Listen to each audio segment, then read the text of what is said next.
ഞാൻ ഇന്നലെ ഒന്ന് രണ്ട് കാര്യങ്ങൾ പറഞ്ഞല്ലോ, അതിനകത്ത് ഞാൻ ഒന്ന് രണ്ട് കാര്യങ്ങൾ പറഞ്ഞു. പിന്നെ കൃത്യമായിട്ട് ഹരീഷിന് അത് അറിയാം. ഹരീഷ് എവിടെയൊക്കെ എന്തെല്ലാം ചെയ്തിട്ടുണ്ടെന്നുള്ള ഹരീഷിന് കൃത്യമായിട്ട് അറിയാം. അദ്ദേഹത്തിന് വെച്ച് പടമെടുത്ത പല പ്രൊഡ്യൂസേഴ്സിനും പല ഡയറക്ടേഴ്സിനും ഇത് അറിയാവുന്ന കാര്യങ്ങൾ തന്നെയാണ് ചെയ്തിട്ടുള്ളത്. കൃത്യമായിട്ട് പുള്ളിക്കറിയാം. പുള്ളി ഏതൊക്കെ സെറ്റിൽ എന്തൊക്കെ ചെയ്തിട്ടുണ്ടെന്ന് കൃത്യമായിട്ട് പുള്ളിക്കറിയാം. ഞാൻ ഒന്ന് രണ്ട് ചെറിയ ഉദാഹരണങ്ങൾ അത്ര ഇന്നലെ ഞാൻ പറഞ്ഞിട്ടില്ല. അതുകൊണ്ടൊക്കെ കൊണ്ടായിരിക്കും അദ്ദേഹത്തിന് സ്വാഭാവികമായി സിനിമകൾ കുറഞ്ഞായിരിക്കുമോ മാനേജ് ചെയ്യാൻ? മൊത്തത്തിൽ സിനിമ എല്ലാവർക്കും ഒന്ന് കുറഞ്ഞായിരുന്നു. അതിന് ഒരു പുതിയ കാലഘട്ടത്തിനനുസരിച്ച് പുതിയ പുതിയ ആർട്ടിസ്റ്റുകൾ ഇങ്ങനെ വന്നുകൊണ്ടിരിക്കുകയാണ്. ന്യൂ ജനറേഷൻ വരുമ്പോൾ അതനുസരിച്ചുള്ള ആർട്ടിസ്റ്റുകൾ വന്നുകൊണ്ടിരിക്കുകയാണ്. സ്വാഭാവികമായിട്ടും പഴയ ആൾക്കാരുടെ ഇതങ്ങോട്ട് താഴത്തോട്ട് കയറിയത് താഴത്തോട്ട് പോകുന്നത് ഇൻഡസ്ട്രിയിൽ പതിവാണ്.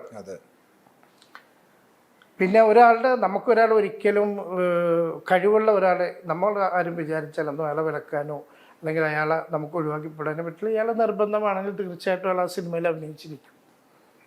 അതൊരു പ്രൊഡക്ഷൻ കൺട്രോൾ വിചാരിച്ചാലും നടക്കില്ല. അത് ഡയറക്ടറും അതിൻ്റെ സ്ക്രിപ്റ്റ് റൈറ്ററുമാണ് തീരുമാനിക്കുന്നത് ആരൊക്കെയാണ് അഭിനയിക്കേണ്ടതെന്നുള്ളത്. കുറേ പ്രൊഡ്യൂസറും ഇപ്പോൾ എമ്മിൻ്റെ സംഭവം തന്നെ പറഞ്ഞല്ലോ, നമുക്ക് അദ്ദേഹം ചോദിച്ച പ്രതിഫലം കൊടുക്കാൻ പറ്റില്ല എന്ന് പറഞ്ഞ് പ്രൊഡ്യൂസറാണ് മാറ്റിയത്. അതിലൊന്നും എനിക്ക് യാതൊരു ഇതുമില്ല. ഞാൻ അദ്ദേഹത്തിന് വിളിക്കുകയും ഡേറ്റ് കൊടുക്കുകയും ഇത്രയും ശമ്പളമുള്ളൂ എന്ന് പറയുകയും അപ്പോൾ ആ ശമ്പളം പോരെ എനിക്ക് ഇത്രയെങ്കിലും വേണമെന്ന് തന്നെ അവരോട് ആവശ്യപ്പെടുകയും അത് ഞാൻ പ്രൊഡ്യൂസറോട് പറയുകയും ഒന്ന് ആളെ മാറ്റിയിട്ട് വേറെ ആളെ വെച്ചൊന്ന് അവർ തീരുമാനിക്കുകയായിരുന്നു. ഇത് അന്ന് കമ്മ്യൂണിക്കേറ്റ് ചെയ്തില്ലേ? തീർച്ചയായിട്ടും ഒന്ന് കമ്മ്യൂണിക്കേറ്റ് ചെയ്താൽ പുള്ളിക്ക് തന്നെ അറിയാമല്ലോ അതൊക്കെ. പക്ഷെ പുള്ളി പറഞ്ഞത് നേരെ ഉൾട്ടായിട്ടാണല്ലോ പുള്ളി പറഞ്ഞത്. അല്ല, അതൊക്കെ എന്തിനാ അങ്ങനെ പറഞ്ഞതെന്ന് എനിക്ക് മനസ്സിലാകുന്നില്ല എന്ന് ഞാൻ പറഞ്ഞു. അപ്പോൾ ഇതിൻ്റെ പുറകിൽ ഹരീഷ് കണാരൻ മാത്രമായിരിക്കില്ല, വേറെ ആരെങ്കിലും ഉണ്ടെന്ന് തോന്നുന്നുണ്ട്. ഇദ്ദേഹം ഇങ്ങനെ ഒരാൾ വെറുതെ ഇല്ലാത്തൊരു കള്ളം വിളിച്ച് പറയുന്നു, തുടർച്ചയായിട്ട് പറയുന്ന എല്ലാം കള്ളത്തരമെന്നും ഒക്കെ പറയുമ്പം ഒന്നുകിൽ വ്യക്തിവൈരാഗ്യമായിരിക്കണം, അല്ലെങ്കിൽ വേറെ എന്തെങ്കിലും ഒരു പ്ലേ ആയിരിക്കണം, ഒന്നിൽ കൂടുതൽ ആളുകൾ അങ്ങനെ എന്തെങ്കിലും തോന്നിയിട്ടില്ല? അല്ല, അത് എൻ്റെ മനസ്സിൽ പല പ്രാവശ്യം തോന്നിയിട്ടുണ്ട്. എൻ്റെ പിന്നിൽ ആരൊക്കെയോ എന്തൊക്കെയോ പ്രവർത്തനങ്ങൾ ഇയാളുടെ പിന്നിൽ നടത്തിയിട്ടുണ്ടെന്നുള്ള കാര്യം എനിക്ക് തോന്നിയിട്ടുണ്ട്. ശത്രുവായിരിക്കാം, മിത്രമായിരിക്കാം, ആരെങ്കിലും ആയിരിക്കും. ഏതായാലും ഇയാളുടെ പിന്നിൽ ആരും ഉണ്ട് എന്നുള്ള കാര്യത്തിൽ ഒരു സംശയമില്ലാത്ത കാര്യം.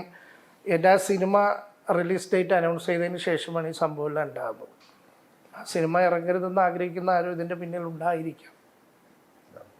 അതായത് ഈ ഇക്കൊക്കെ കടം തന്നു കഴിഞ്ഞാൽ തിരിച്ചു തരില്ല എന്നുള്ളൊരു പബ്ലിസിറ്റി വരുത്തുക, എന്നിട്ട് ആ സിനിമയുടെ റിലീസിനെ അത് മാറ്റാം. ഇക്ക തന്നെ പ്രസ് മീറ്റിൽ പറഞ്ഞുകൊണ്ട് പലരും തരാനിരുന്ന പലരും പിന്മാറി.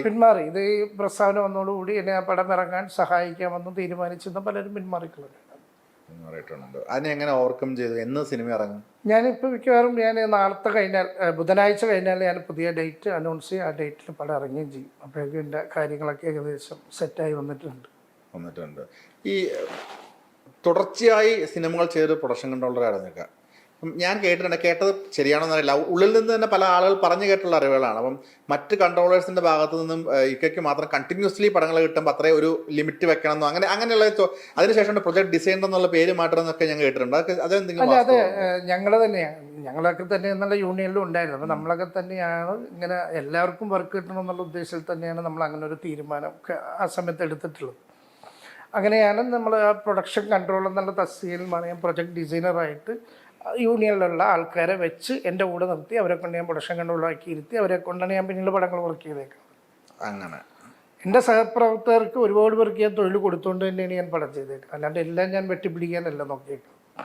ഞാൻ എൻ്റെ തസ്തിക ഒന്ന് മാറ്റിയിട്ട് നമ്മുടെ പ്രൊഡക്ഷൻ എക്സിക്യൂട്ടീവ് യൂണിയനിലെ മെമ്പേഴ്സിനെ വെച്ചിട്ട് ഓരോ സിനിമയിലും ഒരു പ്രൊഡക്ഷൻ കൺട്രോളർ, ഒരു എക്സിക്യൂട്ടീവിനെയും 2 മാനേജർമാരെ വെച്ചിട്ടാണ് ഞാൻ മാനേജ് ചെയ്ത് കൊണ്ടുപോയത്. എല്ലാവർക്കും തൊഴിൽ കൊടുക്കുക എന്നുള്ളൊരു അതെ പറ്റുന്ന എന്നെ കൊണ്ടാവുന്ന ആൾക്കാർക്കെല്ലാം ഞാൻ തൊഴിൽ ഉണ്ടാക്കി കൊടുത്തിട്ടുള്ള ഒരാളുടെ തൊഴിൽ ഞാൻ നിഷേധിച്ചിട്ടില്ല. ഇദ്ദേഹം പറഞ്ഞത് ഞാൻ ഇദ്ദേഹത്തിൻ്റെ തൊഴിൽ നിഷേധിച്ചു. അദ്ദേഹം എന്നോട് ലാസ്റ്റ് ആവശ്യപ്പെട്ടത് എനിക്ക് ഏതെങ്കിലും ഒരു സിനിമയിലൊരു വേഷം വാങ്ങിച്ചു തന്നെ ഒന്നാണ് ആവശ്യപ്പെട്ടത്.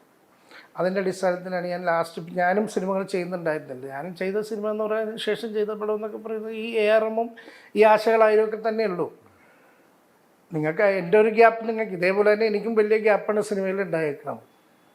അപ്പം ഞാൻ എന്ത് ചെയ്തു, ഞാൻ ആ 2 സിനിമ എനിക്ക് കിട്ടിയ 2 സിനിമയിൽ അദ്ദേഹത്തിനെ കാസ്റ്റ് ചെയ്യുകയാണ് ഞാൻ ചെയ്തിട്ടുള്ളത്.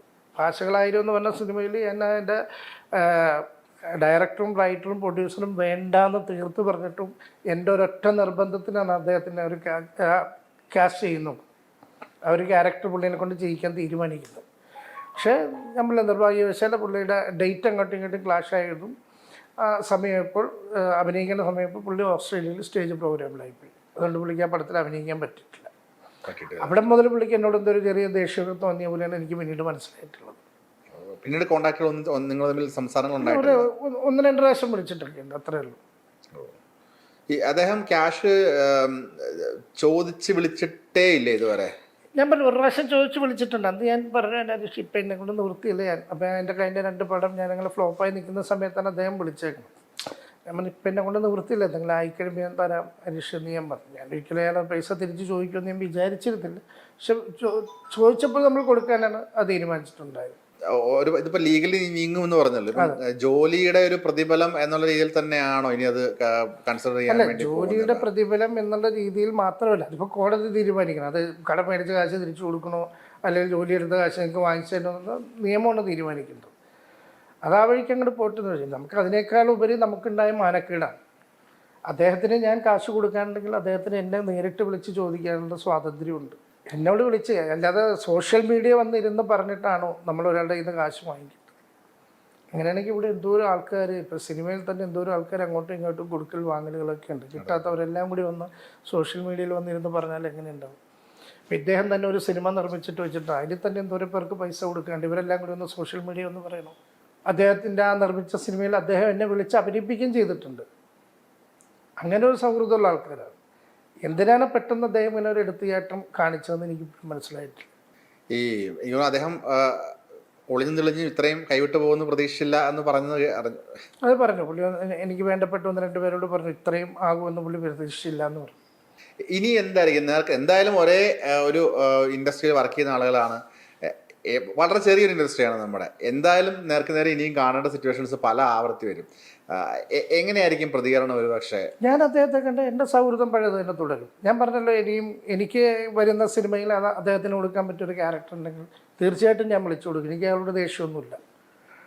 അയാൾ എന്നെപ്പറ്റി ആരോപണം ഉന്നയിച്ചു, ഞാൻ അതിനുള്ള മറുപടിയും പറഞ്ഞു. ഞാൻ എൻ്റെ നിയമ നടപടിയായിട്ട് ഞാൻ പോവുകയും ചെയ്യും. പക്ഷെ സൗഹൃദത്തിനൊന്നും ഒരു കുഴപ്പമുണ്ടാവില്ല. ശരിക്കും ധർമ്മചേട്ടൻ പറഞ്ഞായിരുന്നു ശരിയെന്ന്. ഒരു ടേബിളിന് ഒരു മുറിയിലിരുന്ന് തീർക്കേണ്ട ഒരു പ്രശ്നം ഉണ്ടായിരുന്നുള്ളൂ എന്നാണ് നമ്മളുടെ തന്നെ ഇൻ്റർവ്യൂവിൽ പറഞ്ഞതാണ്. അത് ഇത്രയും വഷളായി അല്ലെങ്കിൽ ആക്കി അത് സിനിമയിൽ ബാധിച്ചു. ഈ ശരിക്കും പറഞ്ഞാൽ ഈ ഒരു വിവാദം റേച്ചൽ സിനിമയ്ക്ക് പോസിറ്റീവായിട്ടായിരിക്കും വരുന്നത്. കാരണം ആ സിനിമ റേച്ചൽ എന്നുള്ള പേര് പലയിടത്തും ഉയർന്നു കേൾക്കുകയുണ്ടായിരുന്നല്ലോ. അത് ജനങ്ങൾ തീരുമാനിക്കട്ടെ. ആ സിനിമ ഓടുക എന്നുള്ളത് എൻ്റെ ആവശ്യമാണ്. ആ സിനിമയിലാണ് എൻ്റെ നിലനിൽപ്പ് നിൽക്കുന്ന മുഴുവൻ. റേച്ചലിലാണ്. അത് സിനിമ മനോഹരമായിട്ട് വന്നിട്ടുമുണ്ട്. പ്രേക്ഷകർക്ക് ഇഷ്ടപ്പെടുന്നൊരു സിനിമയായിരിക്കും. പിന്നെ സിനിമ ഓടണം വേണ്ടത് തീരുമാനിക്കുന്ന പ്രേക്ഷകരാണല്ലോ. ഈ കഴിഞ്ഞ ദിവസം അദ്ദേഹത്തിന്റെ പോസ്റ്റിന്റെ താഴെ ഇക്കയുടെ ഒരു കമന്റ് ഉണ്ടായിരുന്നു, ഈ ഒരാളെ വ്യക്തിഹത്യ ചെയ്യുമ്പോൾ എല്ലാവർക്കും ഇത് ബാധകമാണെന്നുള്ള ഓർക്കണം എന്നുള്ള ഇത്. അതിടാനുള്ള ഒരു ചേതവികാരം എന്താ? പബ്ലിക് പ്ലാറ്റ്ഫോമിലല്ലേ അതിന്റെ താഴെയൊക്കെ കാശ് കൊടുത്തിട്ട് നീ സംസാരിക്കാന്നുള്ള ടോണാണ് അത് വരുന്നുണ്ട്. ഇപ്പൊ ഞാൻ എന്ത് ചെയ്താലും, ഇപ്പൊ ഞാൻ എന്ത് പോസ്റ്റ് ചെയ്തു, ഇപ്പൊ ഷാഫിക്കയുടെ ഓർമ്മ ദിവസമാണെന്ന് ഞാൻ അതിട്ടപ്പോൾ അതിനിടയിലും ഇത് തന്നെ പറഞ്ഞുകൊണ്ടിരിക്കണം, കാശ് കൊടുക്കുക. ഒരാൾ മരിച്ച പോസ്റ്റ് ഇട്ടിട്ട് മരിച്ചതിൻ്റെ പോസ്റ്റ് ഇടുമ്പോൾ അതിനിടയിൽ പോലും എന്തറിയാം. ഞാൻ നിങ്ങൾ ശ്രദ്ധിച്ചിട്ടില്ല, ഞാൻ ആര് മരിച്ചാലും എന്ത് സംഭവിച്ചാലും സിനിമ മേഖലയിൽ ഏറ്റവും ആദ്യം പോസ്റ്റ് ഇടുന്ന ഞാനായിരിക്കും. ഞാൻ ഇപ്രാവശ്യം